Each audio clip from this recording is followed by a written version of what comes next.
In today's video, I'm going to teach you how to delete a deposit in QuickBooks Online.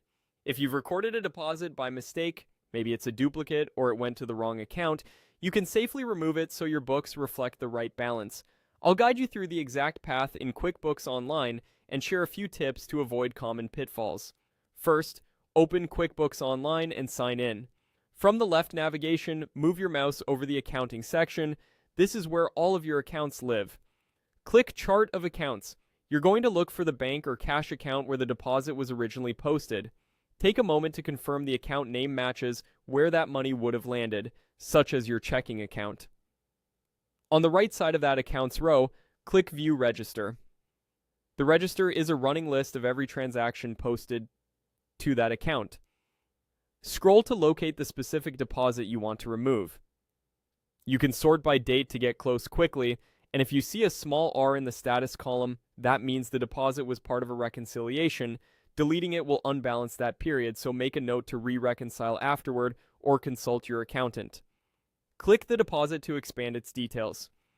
Review the amount, date, and description to be absolutely sure you're on the correct entry.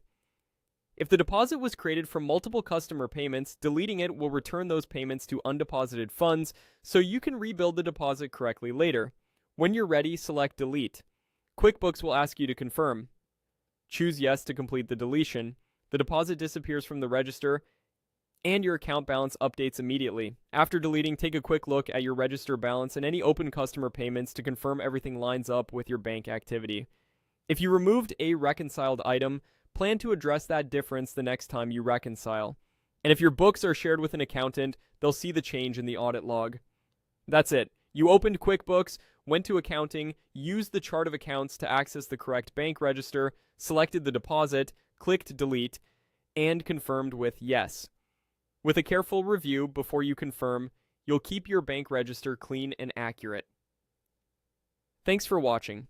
If you found this helpful, keep this process handy anytime you need to correct a deposit in QuickBooks Online.